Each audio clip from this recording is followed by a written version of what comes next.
من الشیطان الرجیم بسم اللہ الرحمن الرحیم کیف تکفرون باللہ وکنتم امواتا فاحیاکم ثم یمیتکم ثم یحییکم ثم الیہ ترجعون هو الذی خلق لکم ما فی الارض جمیعا ثم استوى إلى السماء فسواهن سبع سماوات وهو بكل شيء عليم۔ کیف کیسے یا کس طرح تکفرون تم کفر کرتے ہو یا انکار کرتے ہو باللہ اللہ تعالیٰ کا، بعض ساتھ کے معنی میں ہے تو ہم یہ اللہ تعالیٰ کا یہ کا والا ترجمہ اس سے کرتے ہیں بعض کے۔ تم کیسے انکار کرتے ہو اللہ کا، واؤ حال کے معنی میں بھی آتی ہے اور کے معنی میں بھی، یہاں حال والے معنی کے ہے کہ اس حال میں کہ کن تم یعنی تم لوگ، کہ تم تھے امواتن مردہ یعنی بے جان، فاحیا فاحیاکم احیا زندہ کرنا، تو زندہ کیا تم کو، کم میں نے تم کو، یہ ضمیر مخاطب کے لیے آتی ہے، مخاطب کے لیے بولا جاتا کہ تم بے جان تھے پھر تم کو زندہ کیا، ثم پھر یمیتو موت دیں گے کم تم کو، ثم پھر یحیی حیات سے زندہ کریں گے کم تم کو، ثم پھر الیہ الہ، اور ہا دو دو سے مل کر بنا ہے، الہ میں نہ طرف، ہا اشارہ اللہ کی طرف ہے، پھر اللہ ہی کی طرف ترجعون تم لوٹائے جاؤ گے، یعنی رجوع کرنا، لوٹایا جانا۔ هو الذی، ہوا سے اشارہ یہ ضمیر اللہ کی طرف ہے کہ اللہ وہ ہوا یعنی وہ یعنی اللہ تعالی، الذی وہ ہے، خالق جس نے پیدا کیا، لکم تم کو، نہیں لام، لام یہاں کے لیے کے معنی میں ہے، لکم تمہارے لیے، ما جو کچھ ہے، فی میں نہ میں، الارض زمین، جمیعن میں نہ سارے کا سارا، اللہ وہ ہے جس نے پیدا کیا تمہارے لیے جو کچھ ہے زمین میں سارے کا سارا، ثم پھر استوا یعنی متوجہ ہونا، پھر متوجہ ہوئے اللہ تعالیٰ آسماں، الی السماء الی من طرف، السماء آسمانوں کی طرف، آسمان، فسواہن پھر ان کو سیدھا سیدھا بنایا، سبع سماوات، سبع میں سات، سماوات آسمان،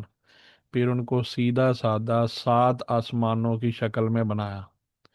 وہوا واؤ اور ہوا اللہ تعالیٰ کی طرف اشارہ ہے، اور ہو اللہ کا نام بھی ہے، اور اب اللہ تعالیٰ بکلی کل میں نہ ہر چیز، شعی ان میں نہ چیز ہے،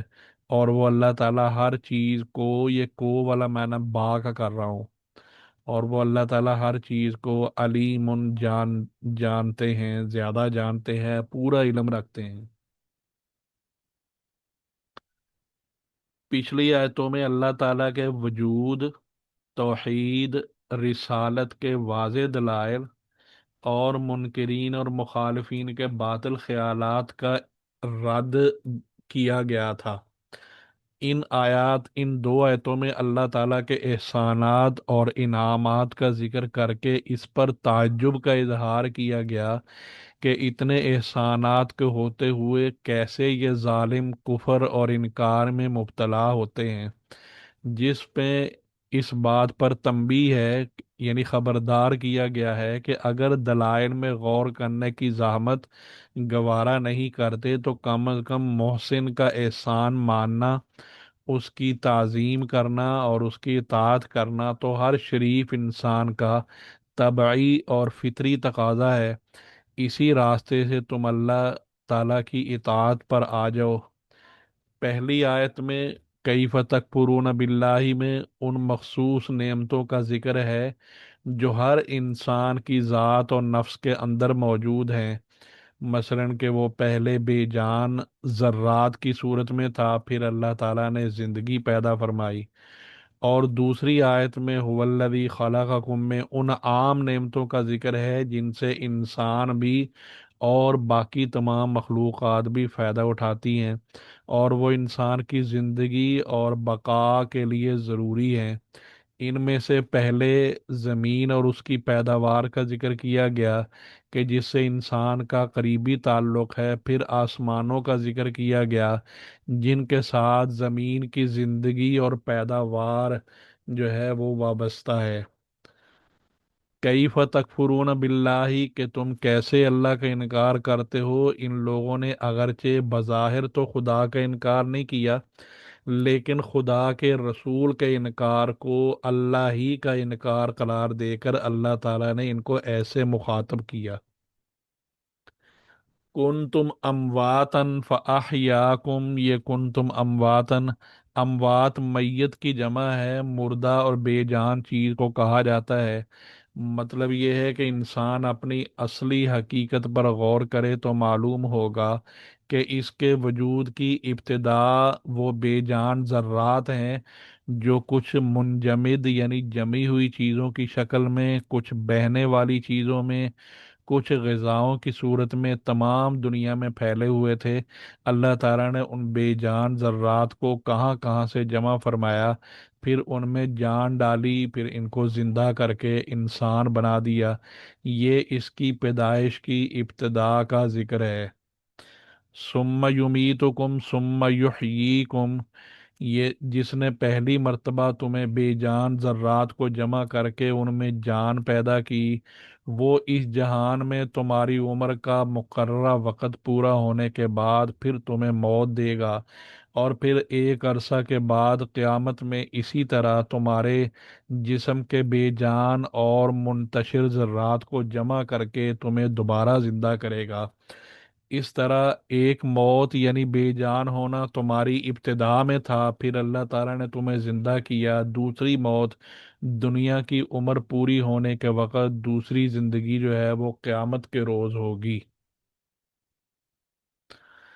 ثم الیہ ترجعون، پھر تم اسی کی طرف لوٹائے جاؤ گے۔ اس سے مراد حشر نشر اور قیامت کا وقت ہے۔ اس آیت میں اللہ تعالیٰ نے اپنے اس انعام اور احسان کا ذکر کیا ہے جو ہر انسان کی اپنی ذات سے متعلق ہے، اور جو سارے انعامات اور احسانات کا مدار ہے یعنی بنیاد ہے جس پر، یعنی زندگی، وہ ہے زندگی دنیا اور آخرت اور زمین و آسمان کی جتنی نعمتیں انسان کو حاصل ہیں وہ سب اسی زندگی پر موقوف ہیں۔ زندگی نہ ہو تو کسی نعمت سے فائدہ نہیں اٹھا سکتا۔ زندگی کا نعمت ہونا تو ظاہری بات ہے، یہ سب کو معلوم ہے، مگر اس آیت میں اللہ تعالیٰ نے موت کو بھی نعمتوں کی فہرست میں شمار کیا ہے۔ اس کی وجہ یہ ہے کہ یہ دنیا کی موت دروازہ ہے اس ہمیشہ والی زندگی کا جس کے بعد موت نہیں ہوگی۔ اس لحاظ سے یہ موت بھی ایک نعمت ہے۔ اس آیت سے یہ مسئلہ بھی ثابت ہوتا ہے کہ جو شخص رسول کریم صلی اللہ علیہ وسلم کی رسالت کا منکر ہو یا قرآن کے اللہ کا کلام ہونے کا انکار کرتا ہو، وہ اگرچہ ظاہری طور پر اللہ کے وجود اور عظمت کا انکار نہ بھی کرے، مگر اللہ کے نزدیک وہ منکر خدا ہی کی فہرست میں شمار ہوگا۔ اب اس میں ایک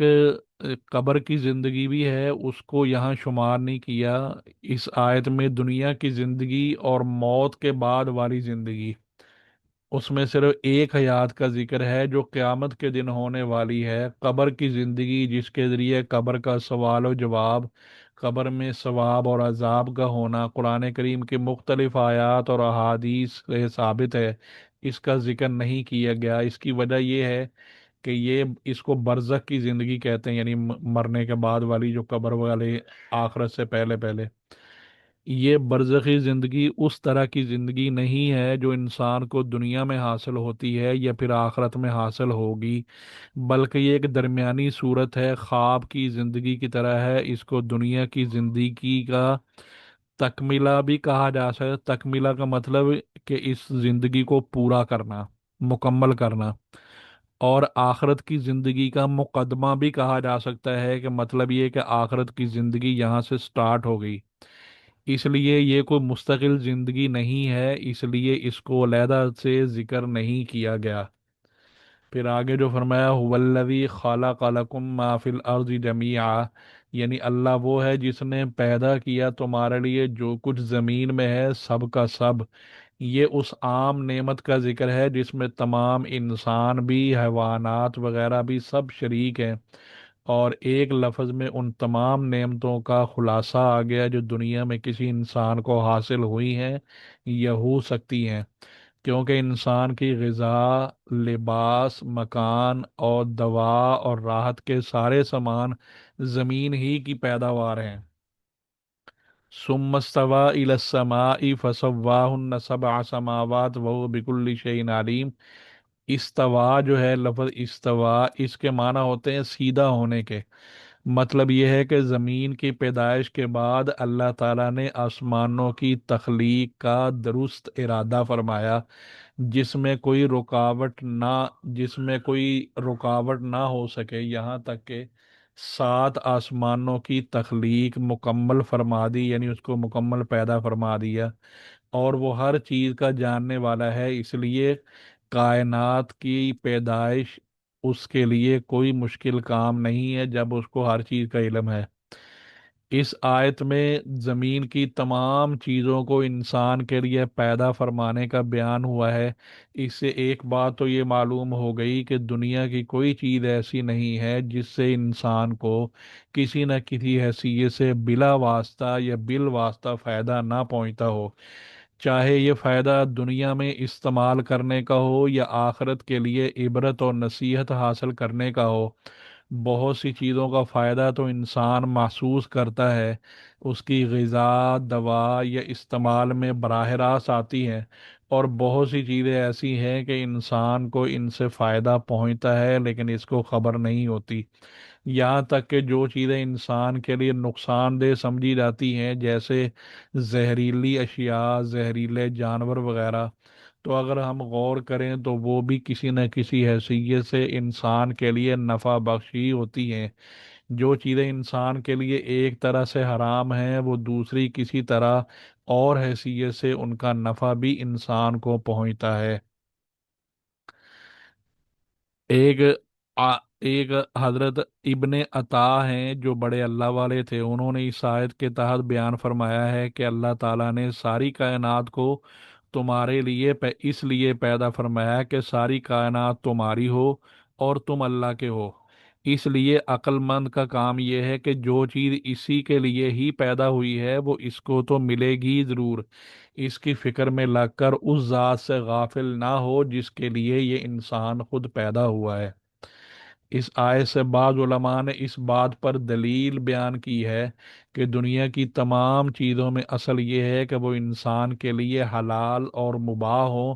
کیونکہ وہ اسی کے لیے ہی پیدا کی گئی ہیں، تو سوائے ان چیزوں کے جن کو شریعت نے حرام قرار دیا ہے۔ اس لیے جب تک کسی چیز کا حرام ہونا قرآن و سنت سے ثابت نہ ہو، اس چیز کو حلال سمجھا جائے گا۔ یہ ایک رائے ہے بعض علماء کی،